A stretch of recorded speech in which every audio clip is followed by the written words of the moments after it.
Good morning, students. Today we are going to study the very important chapter of class 9th biology, that is cell. Cell के बारे में आप लोगों ने class 3/4 में पढ़ा होगा और वहां जो डिफिनेशन था वो था cell is the basic unit of life. जब आप 5, 6, 7 में देखते हैं सेल को तो वहां हो जाता है cell is the structural and functional unit of life. मतलब जैसे जैसे क्लास बढ़ता जाता है डिफिनेशन एडवांस होता चला जाता है और मैंने भी यही किया है कि क्लास 9th में डिफिनेशन को थोड़ा सा और एडवांस करने की कोशिश की है. Cell is not only a structural and functional unit of life, rather it is also genetic unit of life. Structural और फंक्शनल तो आप पहले से जानते थे, यानी कि किसी भी ऑर्गेनिज्म का जो बॉडी का स्ट्रक्चर है वो जो भी फंक्शन करता है वो सब सेल के कारण होता है, ये सब आप जान रहे हैं.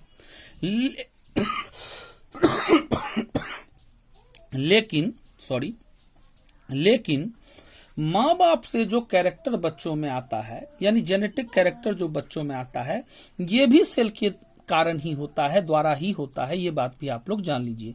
Means cell is also the genetic unit of life, क्योंकि स्पर्म सेल फादर के द्वारा दिया जाता है, ओवम सेल मदर के द्वारा दिया जाता है, और जब ये दोनों मिलते हैं तभी जाके बच्चा का कैरेक्टर डिसाइड हो पाता है, एक बेबी का फॉर्मेशन हो पाता है और उसके कैरेक्टर्स आ पाते हैं. तो इसलिए हम लोग सेल को सिर्फ स्ट्रक्चरल और फंक्शनल यूनिट से डिफाइन ना करें, बल्कि structural, functional and genetic unit of life कहें तो ज्यादा बेहतर होगा. Are you getting my point? अब बात आता है कि सेल साइज में बहुत ही छोटे होते हैं, इतने छोटे कि कम से कम नेकेड आई से तो देखे ना जा सके, काफी छोटे होते हैं. खैर, इसके बारे में हम लोग डिटेल से साइज के बारे में पढ़ेंगे. उससे पहले हम लोग जान ले कि हिस्ट्री क्या था सेल का, सेल कहां से आया, कब देखा गया, क्या क्या एडवांसेस आए, इसमें एडवांसमेंट हुआ सेल की स्टडी में, वो हम लोग देखते हैं. तो सेल की स्टडी का शुरुआत हुआ 1665 में. लेकिन सेल जब डिस्कवरी हुई उससे पहले एक चीज आपको दिमाग में रखना है कि सेल तब तक डिस्कवर नहीं किया जा सकता था जब तक माइक्रोस्कोप की डिस्कवरी ना हुई होती. तो सबसे पहले हम लोग जान लें कि माइक्रोस्कोप की डिस्कवरी 1590 में हुई, जो एक फादर और सन ने मिलकर किया था, एच जैनसन और जेड जैनसन ने, जिसके बाद ही सेल की डिस्कवरी पॉसिबल हो सकी. बात है 1665 की.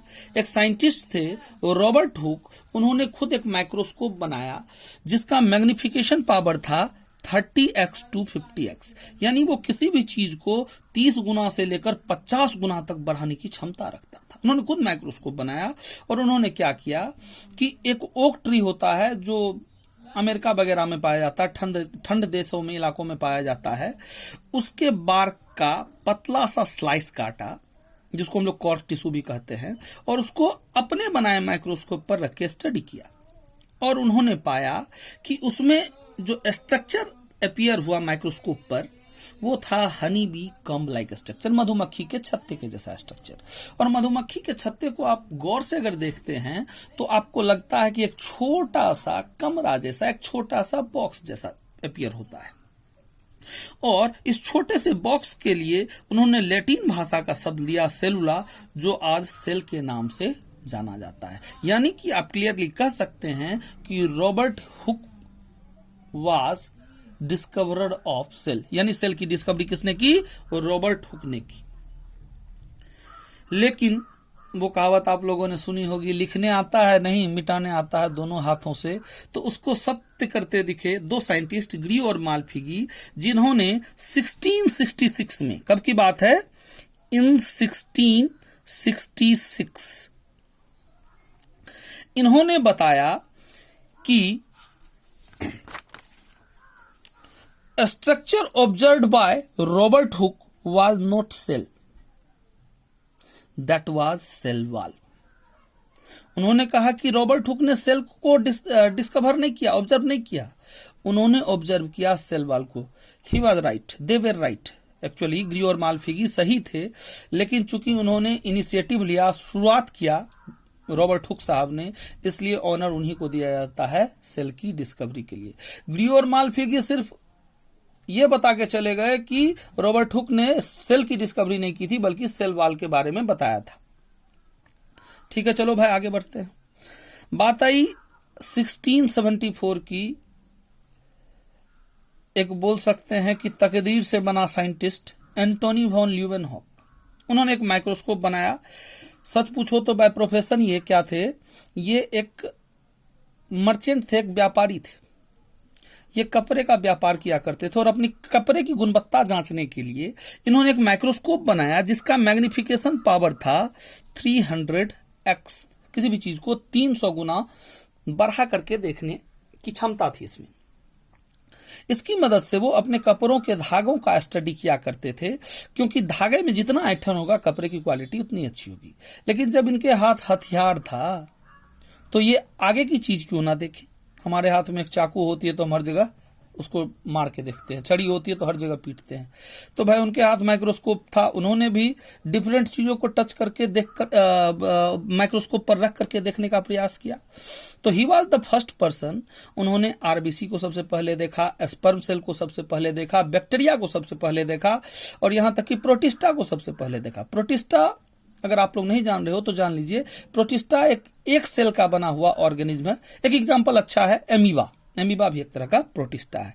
तो Antony von Leeuwenhoek was the first person. कितने साइंटिस्ट मर गए इन सब चीजों को देखने में, कर नहीं सके, फेल हो गए, लेकिन इनके हाथ तो लॉटरी लग गई। वो सुना है ना, अल्लाह मेहरबान तो गधा पहलवान, यहां बिल्कुल फिट होता है। फिर बात आई 1831 की।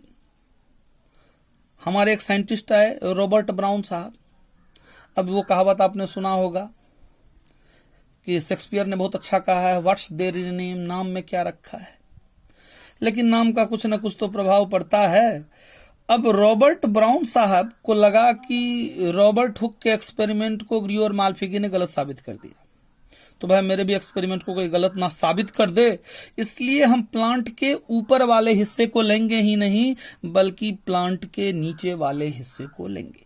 वो अपने ऑर्चार्ड में गए, ऑर्चार्ड का मतलब होता है गार्डन, अपने गार्डन में गए और वहां के प्लांट के रूट टिश्यू को निकाला, प्लांट से रूट टिश्यू को निकाला और माइक्रोस्कोप पे जाके देखा तो उनको सेल के सेंटर में एक डार्क स्फेरिकल स्ट्रक्चर दिखाई दिया। और इस डार्क स्फेरिकल स्ट्रक्चर के लिए उन्होंने एक टर्म दिया, न्यूक्लियस। कौन सा टर्म दिया? न्यूक्लियस।